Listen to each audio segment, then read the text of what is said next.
Hello, Toon Army. What a brilliant day to be talking about our magnificent Newcastle United, the best team in the world.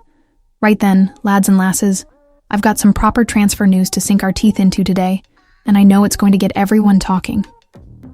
Before we dive deep into the details, I want to pose two questions that I reckon will have you all buzzing in the comments below. First up, what do you make of our apparent strategy of missing out on these big-name targets like Joao Pedro? Are we being too cautious with our bids, or is there something bigger at play here that we're not seeing?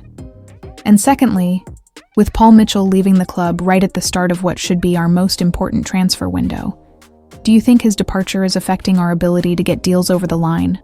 Or are our recruitment team still capable of pulling off the signings Eddie Howe desperately needs? Drop your thoughts below because I'm absolutely fascinated to hear what the Toon Army thinks about all this. Well, here we are again, folks. Another transfer target, another disappointment, and another case of watching a player we desperately wanted end up somewhere else. The Joao Pedro situation has left a proper bitter taste, hasn't it? Our beloved Newcastle United have been dealt what can only be described as a significant blow in the transfer market, and I'll be honest with you, it's one that's got me feeling a bit frustrated as a passionate supporter of this incredible club. Let's break down exactly what happened here, because the details tell a story that's becoming all too familiar for us Magpies. Our recruitment team identified Joao Pedro as a key target, and rightfully so. The Brazilian international has been a standout performer for Brighton, and Eddie Howe clearly saw something special in him. Remember, our gaffer has been tracking Pedro since his Watford days, so this wasn't some last-minute panic buy or a name plucked out of thin air. This was a calculated, well-researched target that fitted into Howe's vision for our attacking setup. Now here's where it gets interesting and, frankly, a bit concerning. We went in with a bid of up to $50 million for Pedro, which by any measure is serious money. We're not talking about pocket change here, lads. That's a statement bid that shows we mean business. But Brighton, bless them, told us they wanted closer to $60 million plus add-ons. Fair enough. That's their prerogative as the selling club. But here's the kicker. Chelsea swooped in and apparently ticked all the boxes that we couldn't. What's particularly galling about this whole situation is that Pedro was reportedly keen on the move to London. Now I get it. London's got its attractions, but come on. We're Newcastle United. We've got Champions League football, we've got one of the most passionate fan bases in world football, and we've got a project that's going places. The fact that a player would choose Chelsea over us, especially when they've got more attacking options than they know what to do with, is something that needs addressing. The timing of this whole saga is also worth noting. Our $50 million bid going public apparently made Chelsea push even more aggressively for Pedro. It's almost like they saw our interest and thought, right, we can't let Newcastle have him. That's the reality we're dealing with now, folks. Our return to the top table has put us on everyone's radar, and our rivals are actively working to prevent us from strengthening our squad. But here's what really gets me worked up about this whole Pedro business.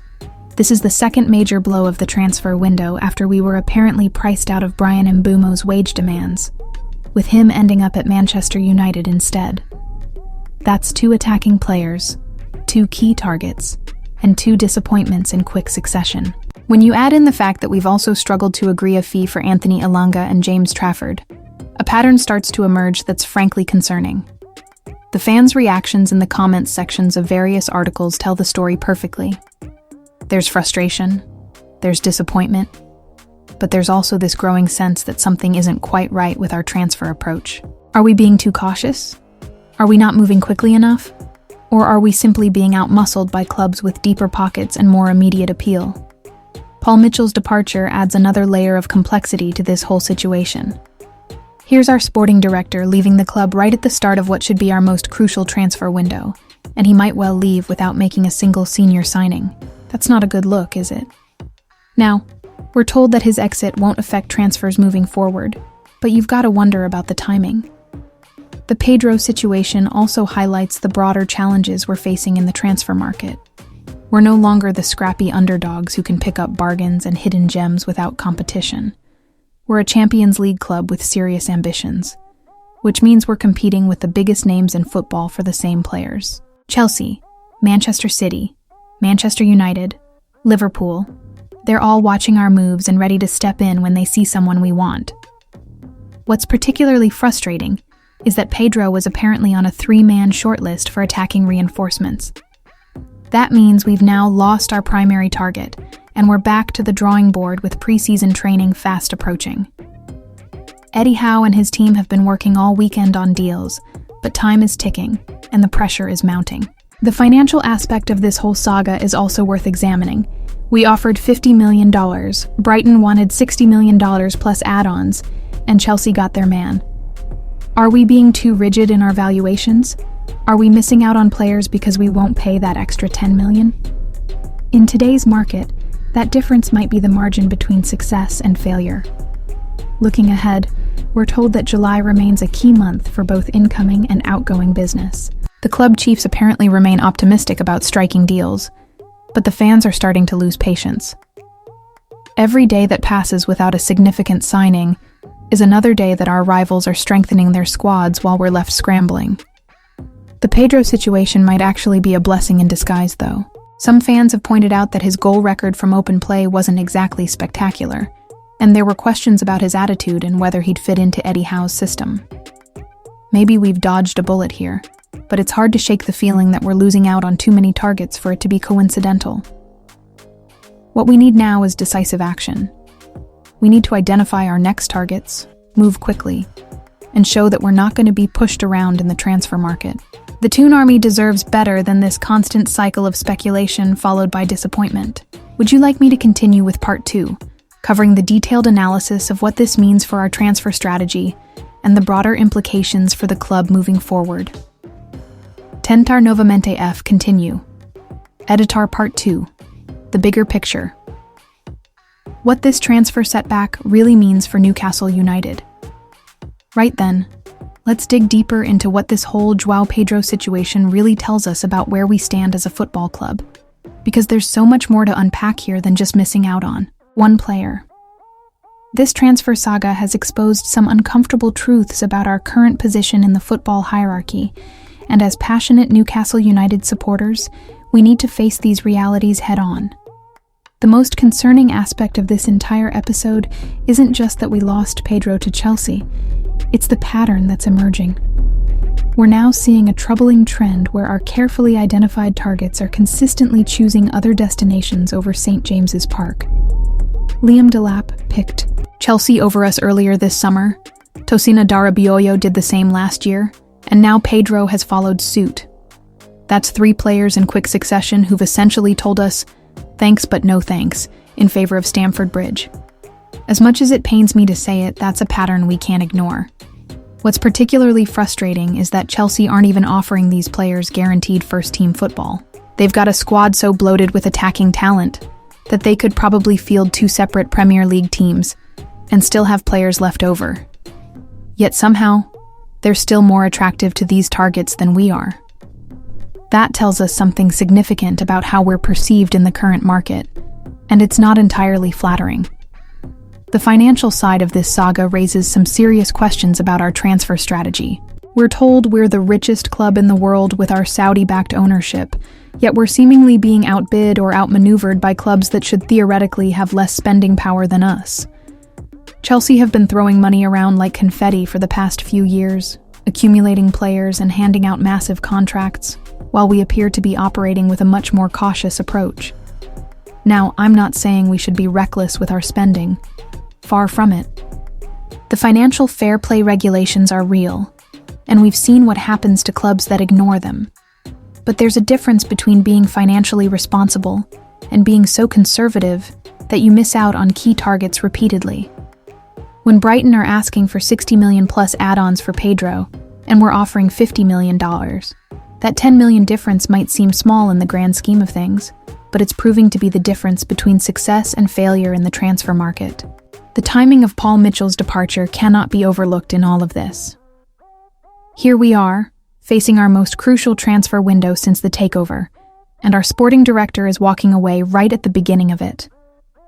The official line is that his exit won't affect our transfer business, but you'd have to be naive to think that losing your head of football operations at such a critical time won't have some impact. Mitchell was brought in to revolutionize our recruitment, to give us that edge in the transfer market, and now he's gone without delivering a single major signing. What's equally concerning is the lack of outgoing business. We've got players like Sean Longstaff, Jacob Murphy, and Joe Willock, who aren't regular starters, yet we don't seem to be actively moving them on to free up funds and wages for new signings. If we're struggling to meet asking prices for our targets, surely the logical step is to generate some revenue through player sales. Other clubs manage to do this effectively. They identify players who don't fit their system, move them on, and reinvest that money into better options. The Pedro situation also highlights how our rivals are now treating us as a genuine threat. The fact that Chelsea apparently moved more aggressively once our $50 million bid became public suggests they didn't want us to strengthen our squad. This is both flattering and frustrating. It shows we're taken seriously, but it also means every transfer is going to be a battle. Eddie Howe deserves enormous credit for what he's achieved with this team, but he must be pulling his hair out watching target after target slip away. The man worked miracles last season, getting us back into the Champions League and playing some absolutely brilliant football. He's identified the areas where we need to strengthen. He's given the club his targets, and yet we're consistently failing to deliver the players he wants. The fan reaction to all of this has been telling. There's frustration, yes, but there's also a growing sense of déjà vu. Some supporters are starting to draw comparisons to the Mike Ashley era, when we'd consistently miss out on targets and settle for second or third choice options. That's not a comparison anyone at the club wants to hear, but it's the reality of how some fans are feeling right now. However, let's not completely lose our heads here. The transfer window is still young, and July is supposedly going to be a key month for both incoming and outgoing business. The club remains confident that deals will be done, and historically, some of our best signings have come relatively late in the window. Bruno Guimaraes, Alexander Isak, Sandro Tonali. None of these were done early in their respective windows, yet they've all been phenomenal for us.